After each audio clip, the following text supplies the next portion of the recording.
Primeira carta de Paulo aos Coríntios, capítulo 11, a partir do verso 17 até o verso 34. Nisto, porém, que vos prescrevo, não vos louvo, porquanto vos ajuntais não para melhor, e sim para pior.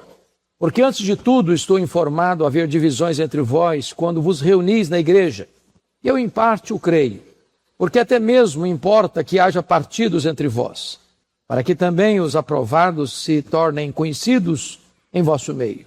Quando, pois, vos reunis no mesmo lugar, não é a ceia do Senhor que comeis, porque ao comerdes, cada um toma antecipadamente a sua própria ceia, e há quem tenha fome, ao passo que há também quem se embriague.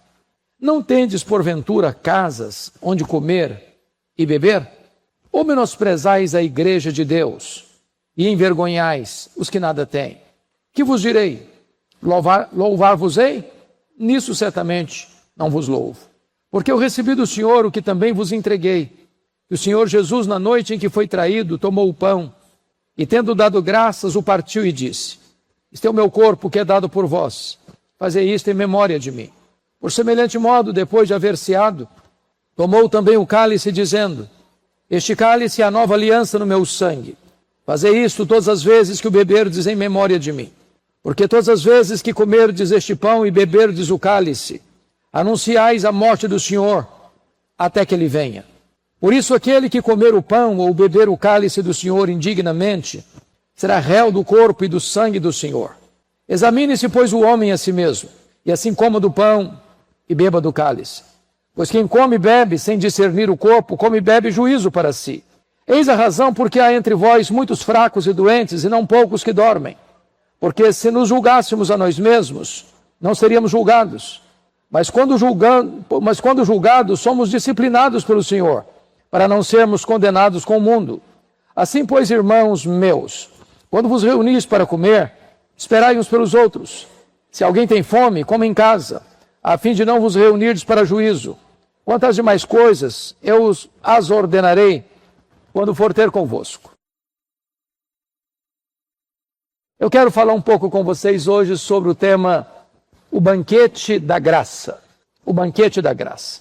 Preciso reconhecer, já de início, que este tema, a ceia do Senhor, é um dos assuntos mais polêmicos da história da igreja. Isso é um fato. A ceia do Senhor, poderíamos afirmar que é o elo entre as duas vindas de Cristo. Ela é o monumento da primeira vinda e ela é a promessa da segunda vinda. Ao longo da história da igreja, esse assunto foi motivo de grandes e acirrados debates. E nós temos 4 correntes que olham e interpretam este assunto tão relevante. Primeiro, temos a visão da transubstanciação. Aqueles que acreditam que os elementos da ceia, o pão e o vinho, mudam de substância na hora da sua consagração. E que o pão vira corpo, carne, sangue, nervos, ossos de Jesus Cristo. E que o vinho se transforma literalmente em sangue de Cristo. A segunda posição é a chamada consubstanciação. Aqueles que acreditam que Cristo está presente fisicamente em e sob os elementos. A terceira visão é o que nós chamamos de memorial. A ceia não passa de uma lembrança do que Cristo fez na cruz. E a quarta visão é que a ceia é um meio de graça. A ceia é um instrumento de edificação espiritual dado à igreja. O que é interessante nesse texto é que havia uma prática lá na igreja primitiva que não tem hoje mais. Era a chamada festa do ágape, a festa do amor. Era uma espécie de refeição junto a prato, que era feito antes da ceia. O propósito disto era exatamente a demonstração da solidariedade e da comunhão. Por quê? Esperava-se que os mais abastados trouxessem provisões mais abundantes para repartir com aqueles que não tinham. E desta maneira, numa refeição preparatória para a ceia, todos pudessem ter uma boa e farta refeição. Porém, o que está acontecendo aqui é algo muito crítico. Por quê? Porque aqueles irmãos se reuniam e, em vez deles repartirem o que traziam, eles se separavam dos pobres, os ricos comiam demais, Os ricos bebiam demais e os pobres passavam fome. E após esta separação, então eles diziam assim: agora vamos participar e celebrar a ceia do Senhor. Paulo escreve esse texto para mostrar que isto é fazer acepção de pessoas. Olha comigo aí o verso 21 e 22. Porque ao comerdes, cada um toma antecipadamente a sua própria ceia, e há quem tenha fome, ao passo que há também quem se embriague. Não tendes porventura casa onde comer e beber? Ou menosprezais a igreja de Deus, envergonhais os que nada têm?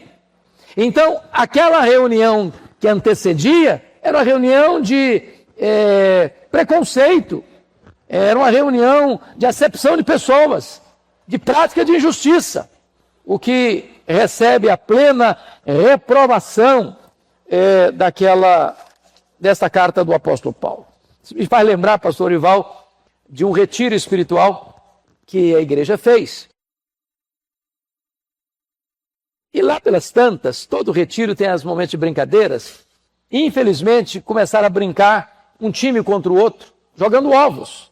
Jogando ovos. E aí, quem acertava mais, ganhava os pontos. Ganhava a gincana. Nesse momento, duas crianças que estavam participando, passando necessidades em casa, chegou para o líder e disse: olha, se sobrar alguns ovos, me permita levar para casa. Lá em casa nós não temos nada para comer.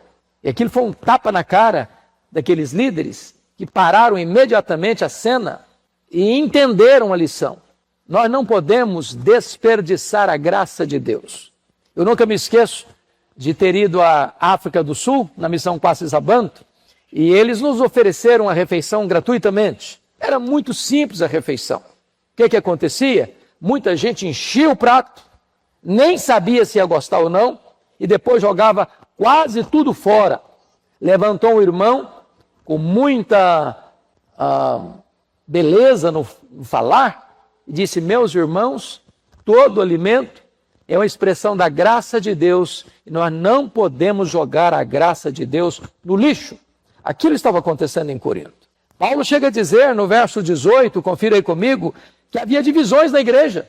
Havia partidos na igreja, um era de Paulo, outro era de Cefas, outro era de Apolo, outro era de Cristo. A igreja não é pluripartidária, a igreja é um só corpo, a igreja é um só pão, é uma só família, é um só rebanho, debaixo da batuta do único pastor que é Jesus Cristo. Então, Paulo chega a dizer que aquela reunião que eles tinham, aquela troca de pratos que eles tinham, aquela festa do amor, era para pior e não para melhor. Ele diz isso no verso 17, confira aí comigo. Nisto, porém, que vos prescrevo, não vos louvo, porque vos ajuntais não para melhor, e sim para pior. O que ele vai repetir no verso 20, quando, pois, vos reunis no mesmo lugar, não é a ceia do Senhor que comeis. Bom, então, colocando isso aqui, o prelúdio que era preparatória para a ceia, vamos ver agora o ensino de Paulo sobre este banquete da graça. Em primeiro lugar, a maior demonstração de amor é dada diante da maior demonstração de maldade. Veja comigo o verso 23. Está escrito assim: porque eu recebi do Senhor o que também vos entreguei, que o Senhor Jesus, na noite em que foi traído, tomou o pão. Vejam vocês que Jesus inaugura este sinal da nova aliança, fazendo uma clara transição do Antigo para o Novo Testamento, porque o Antigo Testamento ele estava reunido no cenáculo para a celebração da Páscoa. Matava-se um cordeiro, tinha pães asmos, ervas amargas, o vinho. Ali era uma cerimônia que representava preparatoriamente a chegada do Messias. Quando Jesus toma aquele pão e parte, e diz: tomai e comei este meu corpo, ele estava encerrando então o Antigo Testamento. Ele estava dizendo tudo aquilo que foi escrito até hoje, toda essa cerimônia da Páscoa que vem lá do Êxodo até aqui, acaba aqui. Eu estou inaugurando uma nova aliança em meu sangue. Agora não tem mais cordeiros mortos, sacrificados. Agora não tem mais sangue de cordeiro derramado. Agora eu estou me oferecendo como cordeiro de Deus. Agora o meu corpo é oferecido, o meu sangue é vertido. E Jesus inaugura a nova aliança em seu sangue. Quando? Na noite em que foi traído. Na noite mais amarga. em que ele tinha consciência de que Judas o entregaria por ganância, neste mesmo momento, em vez de ele recuar, ele se entrega, ele se oferece, ele se doa para ser o sacrifício para a nossa redenção. É muito curioso, queridos, que enquanto o inferno tramava a maior orquestração contra Jesus, que era pregá-lo na cruz, Deus estava subvertendo o império das trevas. Porque Paulo diz lá em 1 Coríntios 2,8, que a sabedoria que esse século possui, a sabedoria dos poderosos deste século, se eles tivessem conhecido e sabido exatamente o que haveria de acontecer, eles jamais teriam crucificado o Senhor da glória. Porque quando eles crucificaram a Jesus, estão pensando, ganhamos, vencemos, prevalecemos, e eles nem sabiam que era através da cruz que Jesus esmagou a cabeça da serpente, era através da cruz que Jesus expôs os principados e potestades ao desprezo, à vergonha, ao opróbrio, à derrota. Foi através da cruz que Jesus quebrou as nossas algemas e nos tornou verdadeiramente livres. Louvado seja Deus. Mas, amados, enquanto as autoridades judaicas, nas caladas da noite, conspiravam, orquestravam e urdiam para prender Jesus, a traição e matá-lo depois da festa. Nesse exato momento é que o Senhor Jesus Cristo está fazendo a maior demonstração do seu amor, da sua graça, inaugurando a nova aliança em seu sangue no grande banquete da graça. Segundo ponto que eu quero destacar é que o maior sacrifício é oferecido não por constrangimento, mas com grande alegria. Olha comigo o verso 24. E tendo dado graças, o partiu e disse, este é o meu corpo, que é dado por vós, fazei isto em memória de mim. O que Jesus está querendo afirmar, meus amados, é que a cruz, para onde ele está indo, não era um acidente. Não era.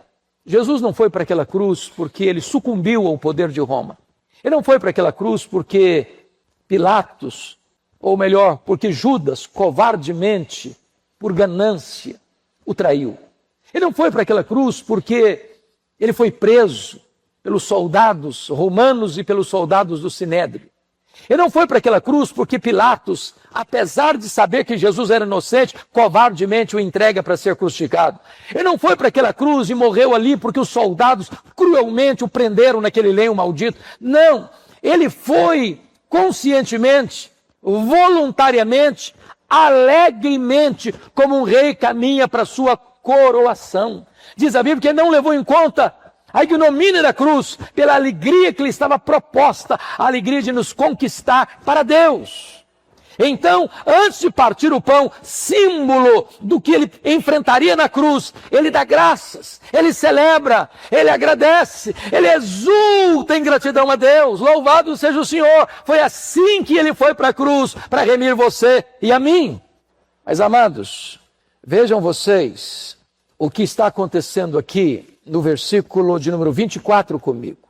E tendo dado graças, o partiu e disse, isto é o meu corpo que é dado por vós. Quando ele diz que este é o meu corpo que é dado por vós, ele está dizendo que ele é uma dádiva do Pai à igreja. Ele foi entregue. Entregue por quem? Pelo Pai. O Pai não poupou ao seu próprio Filho, antes por todos nós o entregou. Porque Deus amou o mundo de tal maneira que deu o seu Filho unigênito, para que todo que nele crê não pereça, mas tenha vida eterna. A Bíblia diz que Deus prova o seu próprio amor para conosco, pelo fato de ter Cristo morrido por nós, sendo nós ainda pecadores. Ele foi entregue. Mas veja ainda o verso 24. Este é o meu corpo que é dado por vós. Fazei isto em memória de mim. E agora ele está definindo também que ele se entrega. Não apenas foi entregue, ele também se entrega. Aliás, ele diz, ninguém tira minha vida de mim. Eu, pelo contrário, espontaneamente a dou. Porque se nós não entendermos assim, irmãos, nós vamos achar que Jesus foi um mártir. Que ele foi alguém que tinha boas intenções, mas sucumbiu. Que o sistema venceu. Que a violência ganhou o round. E que ele foi pregado naquela cruz porque não tinha uma outra saída para ele. Que ele foi encurralado e não tinha alternativa de fuga. Não! Ele foi para a cruz. voluntariamente. Voluntariamente.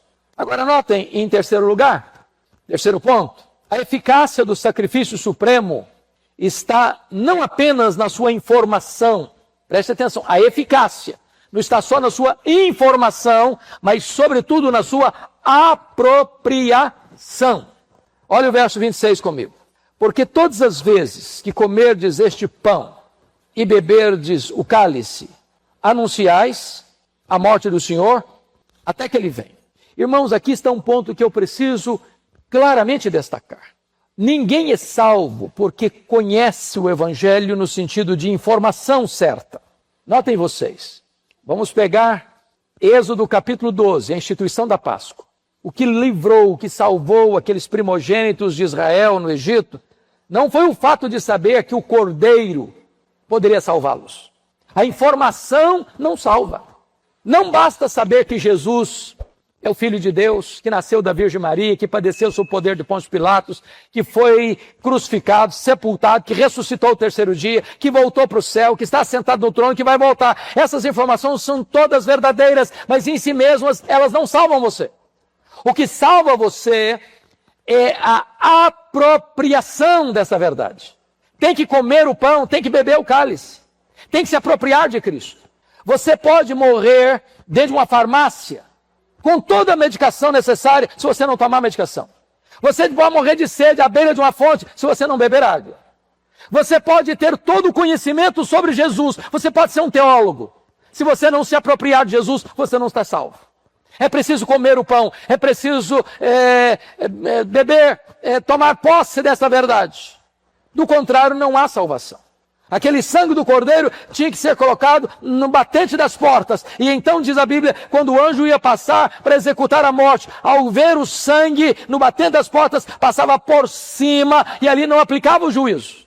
Em outras palavras, não é o que você sabe, não é o que você sente, é o que você crê, é o que você se apropria.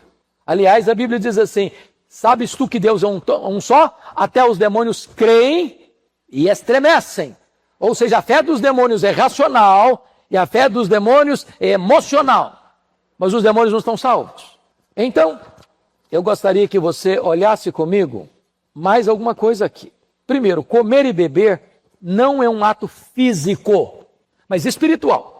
Os discípulos na época não entenderam isso, a multidão, as pessoas da época lá, quando Jesus pregou sobre esse assunto, lá em João 6, eles não entenderam isso, quando Jesus dizia, se você não comer a minha carne e você não beber o meu sangue, você não tem parte comigo. E eles pensaram que Jesus estava ensinando canibalismo. Não, Jesus não está ensinando canibalismo. Está falando de comer carne, de beber sangue. Não, não, não. Você não recebe Jesus no seu estômago, você recebe Jesus no seu coração. É um ato de fé. É apropriação, não é físico. Ninguém pode substituir também você nessa apropriação. É o que está escrito aí. Veja você. Porque todas as vezes que comerdes este pão e beberdes o cálice, ou seja, seu pai não pode comer esse sangue e beber por você, sua mulher não pode fazer isso, seu filho não pode fazer isso, essa experiência é pessoal, ela é intransferível. Ninguém pode tomar o seu lugar. Mas mais do que isso, irmãos, a salvação não é uma questão de mérito, mas de apropriação de Cristo. Quando eu olho por o texto de Êxodo 12, eu não sei se os filhos dos hebreus eram mais elegantes, mais obedientes, mais respeitáveis do que os filhos dos egípcios. A diferença entre o que vivia e morria não era suas virtudes pessoais. Assim é a salvação. Ninguém é salvo porque é uma pessoa de uma boa formação, porque nasceu numa boa família, que teve uma boa instrução, até porque é um bom religioso. A salvação não é pelas obras. A salvação é pela fé em Cristo. Aquele que comer o pão, aquele que beber o cálice, esse recebe a vida eterna. Esse tem vida. Mas vamos ver em quarto lugar que o sacrifício supremo é o grande marco do cristianismo que deve ser relembrado. Veja você comigo, por gentileza, o que está escrito no versículo de número 26. Você pode ler comigo o verso 26? Vamos juntos? Porque todas as vezes que comerdes este pão e beberdes o cálice, anunciais a morte do Senhor até que ele venha. Então Jesus levanta aqui um monumento. Tem dois sacramentos, o batismo e a ceia. Notem que Jesus não fez um monumento um sacramento para os seus ensinos, para os seus milagres. Mas ele quis que um marco pudesse ser lembrado e relembrado e relembrado e relembrado ao longo dos anos, das décadas, dos séculos, dos milênios. E o que precisa ser relembrado e relembrado e relembrado? A sua morte. Porque foi pela sua morte que ele nos libertou. Foi pela sua morte que ele nos redimiu. Foi pela sua morte que nós temos vida. Foi pela sua morte que nós temos plena libertação do poder, do pecado, do diabo, do mundo e da morte. Mais do que isso, esta mensagem da cruz é a mensagem da igreja. Irmão, você quer saber se a igreja é evangélica ou não? Ou se ela já perdeu o rumo ou não? É se ela baniu dos púlpitos a mensagem da cruz. Hoje tem muitas igrejas que só querem pregar prosperidade, só querem pregar milagres, só querem pregar mensagem positiva, o homem é o centro de tudo, o homem é o grande herói de tudo, e tudo é para o homem é o centro do universo, mas não é este o evangelho. O evangelho é o evangelho da cruz. Paulo chegou a dizer, eu não quero saber de outra coisa a não ser pregar Cristo e este crucificado, porque a não ser que se passe pela cruz, não há salvação, não há redenção, não há vida eterna. Pois bem, amados, Paulo vai dizer que esta mensagem da cruz vai ser pregada até quando? Até que Jesus volte. Então não vai ficar demodê nunca. Não vai ficar ultrapassada nunca. Essa mensagem jamais sairá de moda. Pregue a cruz. Fala de Cristo e este crucificado. Aquele que deixou a glória. Aquele que se esvaziou. Aquele que assumiu a forma de servo. Aquele que se humilhou até a morte de cruz. Mas, em quinto lugar, a celebração do sacrifício supremo exige algumas atitudes de seus participantes e agora eu gostaria de que você refletisse um pouquinho sobre essas aplicações. Primeiro, quando você estiver participando da ceia do Senhor na sua igreja, preste atenção, você precisa olhar para trás. Versículo 26 diz isso, porque todas as vezes que comerdes o pão, este pão e beberdes o cálice, anunciais a morte do Senhor. Há um grande risco na vida cristã, irmãos, é de nos acostumarmos com o sagrado. Me permita uma pergunta bem particular, não precisa levantar a mão, mas responda para o seu coração. Alguma vez você já participou da ceia do Senhor assim, desatentamente, descuidadamente, um mero hábito, mero costume, porque tem todo mês na sua igreja? Quando você estiver tomando o pão e bebendo o vinho, o cálice, entenda isso, você está olhando para a cruz. Quanto Jesus te amou, era você que devia estar lá. Ele assumiu o seu lugar. Ele sendo santo, santo, santo, se fez pecado por você. Ele sendo bendito eternamente, foi feito maldição por você. Ele voluntariamente carregou sobre o seu corpo no madeiro os seus, os meus, os nossos pecados. Por causa desse amor, o próprio Pai o desamparou na cruz, porque diz a Bíblia que Deus lançou sobre ele a iniquidade de todos nós e agradou ao Pai moê-lo naquela cruz. Ali Deus exerceu o seu máximo amor por você. E ali Deus exerceu a sua máxima justiça para condenar o pecado. Deus não condenou o seu pecado em você. Deus condenou o seu pecado no seu Filho. E quando você participa da ceia, estas verdades precisam vir à sua mente, ao seu coração, para você entender quão grande amor foi esse e quão profundo sacrifício foi esse por você. Mas ainda, segundo lugar, quando você participa da ceia, diz o verso 26... que além de você olhar pelas lentes do retrovisor, olhar para trás, você precisa olhar para frente. Olha aí o que está escrito no verso 26. Até que ele venha. Então, se a ceia do Senhor é o monumento da primeira vinda, a ceia do Senhor é a promessa da segunda vinda. Você pode ter certeza de uma coisa, Jesus voltará. Ele voltará. E todas as vezes que a igreja senta-se à mesa do Senhor para participar deste banquete da graça, essa promessa é renovada ao seu coração. Jesus voltará, e voltará em breve, e voltará pessoalmente, e voltará visivelmente, e voltará audivelmente, e voltará repentinamente, inesperadamente, inescapavelmente, gloriosamente. Ele voltará. Mas mais do que isso, quando você estiver participando da ceia do Senhor, você deve olhar não só para trás e para frente, você tem que olhar para dentro, para dentro. Então, olhe comigo, por gentileza, o versículo de número 28 e 29. Você pode ler comigo, por favor? Vamos juntos? Examine-se, pois, o homem a si mesmo, e assim coma do pão e beba do cálice. Pois quem come e bebe sem discernir o corpo, come e bebe, juízo para si. Agora preste atenção nisso. Você e eu temos mais facilidade de examinar o outro do que examinar a nós mesmos. Nós somos especialistas nisso. Temos uma capacidade imensa de investigar a vida do outro. Temos uma lupa para enxergar os mínimos defeitos do outro. Mas somos muito complacentes com nós mesmos. Paulo não está aqui dando autorização nem a você nem a mim para investigar a vida de ninguém, mas para investigar a sua própria vida. Examine-se o homem a si mesmo. Agora preste atenção. O texto não está dizendo que ao examinar a você mesmo, você deve fugir da ceia por causa do pecado. O texto está ensinando que você deve fugir do pecado por causa da ceia. Então não é examinar a você mesmo e fugir da ceia. É examinar a você mesmo e participar da ceia. É examinar a você mesmo e abandonar o pecado e participar da ceia. Porque aquele que come e bebe indignamente, come e bebe, juízo para si. Mas o que é participar da ceia dignamente? Quem é digno? Quem é digno? E para mim uma das melhores respostas para esta questão foi trabalhada por João Calvino lá no século XVI, quando ele diz o seguinte: a nossa dignidade é a consciência da nossa indignidade. Porque ninguém pode chegar diante de Deus, bater no peito: eu sou digno, eu sou uma pessoa fantástica, eu sou uma pessoa maravilhosa. Deus fez uma escolha linda e preciosa ao me escolher porque eu tenho méritos para ser escolhido. Não. Ninguém chega diante de Deus com o peito estufado, com o nariz empinado. Você chega com a consciência de que você não merece, que você não é digno, que você é pecador, mas foi salvo pela graça. E na medida que você tem consciência de que você é indigno, então você é digno para participar da ceia do Senhor. Não examinando os outros, examinando a você mesmo. Agora, quando ele diz, veja comigo aí, no verso 29, pois quem come e bebe sem discernir o corpo, come e bebe juízo para si. De que corpo ele está falando? Então, há duas coisas que precisam ser entendidas. Primeiro, você precisa entender que ao participar da ceia, você precisa entender o corpo místico de Cristo. Aliás, o corpo físico de Jesus, que é aquele que foi partido, aquele que foi pregado na cruz. Em outras palavras, você não pode participar da ceia se você não compreendeu e recebeu o que Cristo fez por você. Não é uma refeição para o seu estômago, é um alimento para a sua alma. Então compreender que Ele morreu por você, Ele morreu pelos seus pecados.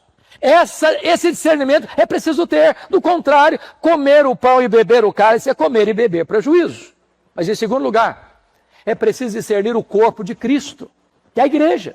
O que significa isso? Eu não posso participar da ceia, meus irmãos falam, eu participo da ceia, mas eu estou com raiva do fulano, eu estou com ódio do Beltrano, eu não converso com o ciclano, eu não aceito outra pessoa, eu vou participar da ceia, mas eu estou brigado com o fulano, eu não converso com ele, eu tenho ódio dele, se precisar eu puxo o tapete dele, se tiver oportunidade eu faço mal para ele. Não!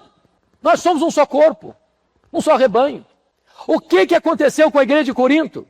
A igreja de Corinto começava a participar da ceia com a festa do ágape e demonstrava acepção de pessoas, eles maltratavam as pessoas, eles desprezavam as pessoas mais pobres e eles desta forma, ao participarem da ceia, não era a ceia do Senhor que eles participavam. E o que acontecia? Eles participavam da ceia e seriam piores. Quais foram as consequências? Veja aí comigo, versículo de número 30. Você pode ler o versículo 30 comigo, por gentileza? Vamos juntos? Eis a razão, porque há entre vós muitos fracos e doentes, e não poucos que dormem. Fraqueza espiritual. Que mais? Doenças. Que mais? Morte. Ou seja, em virtude de não levar a ceia do Senhor, o banquete da graça, a sério, tinha gente que saía pior da igreja. Tinha gente que estava ficando doente. Nós chamamos isso de doenças hamartiagênicas, doenças produzidas pelo pecado.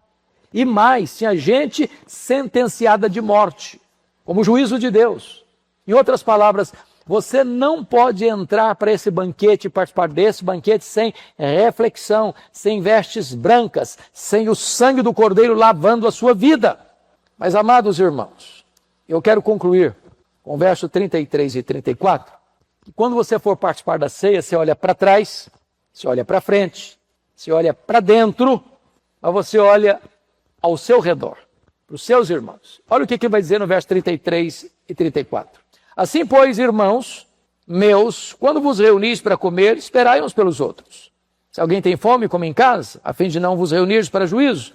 Quantas demais coisas eu as ordenarei quando for ter convosco. Quando vos reunis para comer, esperai uns pelos outros. A igreja é uma família. A igreja é um rebanho. A igreja é um povo. Nós estamos necessariamente conectados uns com os outros. Nós somos como aquelas tábuas do tabernáculo, que eram não apenas colocadas juntinhas umas nas outras, mas engatadas umas nas outras. De tal maneira que se o irmão se alegra, você se alegra com ele. Se o outro irmão chora, você chora com ele. A alegria do seu irmão é a sua alegria. A tristeza do seu irmão é a sua tristeza. Somos um só povo, uma só igreja, um só rebanho. A minha expectativa, meus irmãos, é que cada um de nós aqui valorize o banquete da graça.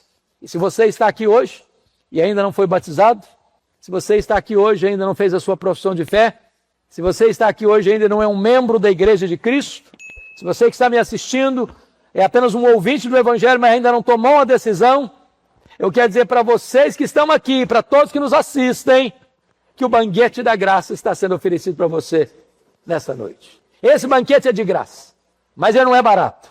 Ele é de graça, mas ele custou tudo para Deus. Ele custou a vida do seu próprio filho. E hoje, se você reconhecer que Jesus morreu em seu lugar, morreu pelos seus pecados, e se você se arrepender dos seus pecados, e se você crer no Senhor Jesus, você recebe o dom da vida eterna, e você é convidado para esse grande banquete da salvação, o banquete da graça. Agora você ouvirá uma análise original do canal Culture Revival Brasil. A ceia do Senhor é o verdadeiro banquete da graça e o elo que une a primeira vinda de Cristo à sua gloriosa promessa de retorno. Não podemos nos aproximar dessa mesa sagrada de qualquer maneira, com divisões, preconceitos ou com o coração cheio de mágoas contra nossos irmãos, pois somos todos um único corpo em Cristo. Fomos chamados para examinar a nós mesmos, reconhecendo com humildade a nossa própria indignidade e nos apropriando, pela fé, do sacrifício perfeito de Jesus na cruz. Que possamos, portanto, celebrar a comunhão com gratidão viva, deixando de lado todo o pecado, amando uns aos outros e anunciando a morte do Senhor até que Ele venha nos buscar. Sinta-se à vontade para debater respeitosamente sobre este tema na seção de comentários. Não se esqueça de deixar um gostei e se inscrever no canal Culture Revival Brasil para receber os próximos vídeos. Um abraço a todos e fiquem com Deus. Kim.